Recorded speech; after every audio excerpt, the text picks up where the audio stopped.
Okay, so do what you were doing again. Ready?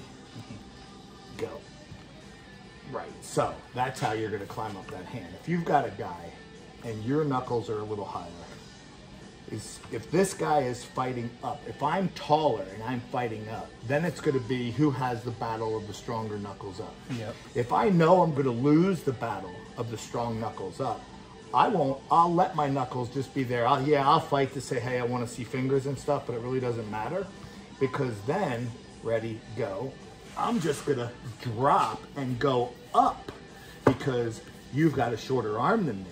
Yeah. So you've really got to clamp that down. So when I go up, clamp it down, I end up like this.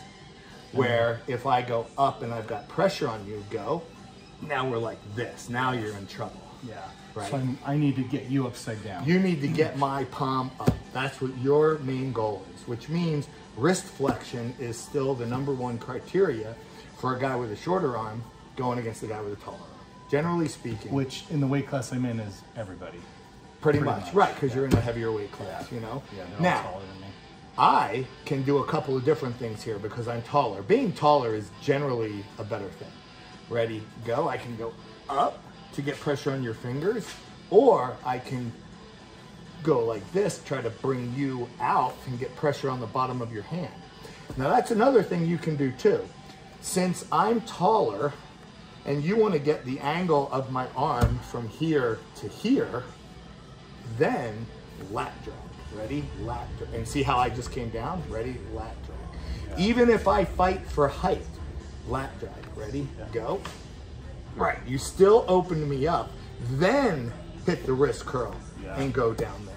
But it's really about what your strengths are. Yeah. If your wrist is not super strong, I would lat drag really hard first to get me down and then wrist curl. If your wrist curl is really strong, that would be my first move. I mean, obviously, if you can do both at the same time. Which is that what Craig kind of does? Craig Touillet? Yeah. Does he do a little bit of that? But he does it in a hooking motion. Craig doesn't go like this. He goes like this. Yeah. You know, and his wrist is just that strong. Okay. So, but together would be ideal. Together is ideal. Ready? Go. Yes. Wrist curl first. Ready? Go. Yes. Wrist curl. Ready? Go. Yes. That was that one. That last one was the best one. Okay. And I really felt it coming from that pinky. Okay. Ready? Go. Perfect. So then, am I starting up in the corner here? Well, again, depending on where you start, it depends on what your strengths are and what your fear is of this person. So if I'm worried about this guy's wrist curl ability, then I might start in the left and hit this way. To come around it. Yeah, because just by simply going, relax for a second, just by simply going this way, I'm hitting into your pinky. Yeah. Right? Yep. Just like if you just simply start here and back your hand that way, you go into my pinky. Yeah. Okay? If I'm like really scared to death of your hooking or your, wrist flexing ability, if I'm not as scared, then I might just start over here. So I've already got some pressure on that pinky just from the go and apply up. Gotcha. Or apply to do the full move to go up and then straight across. Yeah. But it really does, almost every move is better starting with wrist flexion, because it takes the most strength. I mean, if I've got the strength to just do to your hand, that's what I'm gonna do. If I don't have the strength to simply do that to your hand, that's when it's like, okay, I do this, but I got to go up to get more pressure on your fingers, or I've got to do this to get more pressure on your fingers. But ultimately, when training, what I tell you to do in a tournament is totally different than what I tell you to do in practice. Sure. In a tournament, I'm just going to give you something that I think will help you win in that moment against whoever you're pulling. Yeah. But in practice, like, you just go. Ready? Go.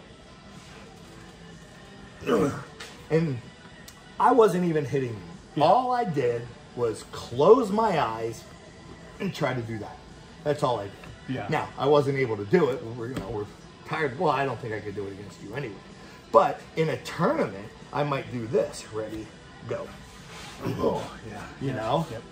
And now all I did was hit this way to get pressure on your pinky and then hit this way to get it on the top of your hand. And so when you say that way, it's not as exaggerated as out. You're kind of coming back a little, like, does that make sense what I'm saying? Say that again. So it's not quite as exaggerated as that direction. It's more. Exactly. Yes. Okay. It's because the reality is that's where my pinky is. Relax. My pinky is not here. Yeah.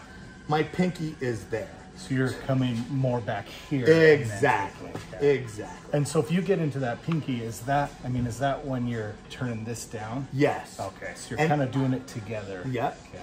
Now, again, if you've just got the hand pressure to just do that without attacking the pinky, Then you don't need to do it. ultimately that's what you want. Okay. Cobra Rhodes, strongest hand I've ever felt in my life.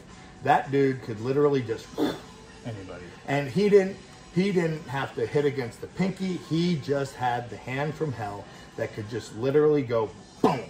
Yeah. You know? Yeah. I've seen him do it to John Brzezinski, which is mind-boggling. I mean, I've seen him do it to Gary Goodrich, where he just had the hand to go, you know? Yeah. I mean, it was stronger than Alan Fisher's hand, Dave Patton's hand.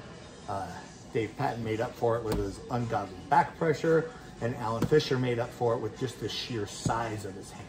Yeah. You Big, know? thick hand. Big, thick. So in practice, I tell people just try to Yeah. just do that.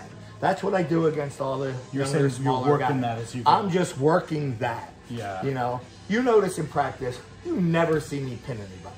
Sure. You know, all I do is try to get control.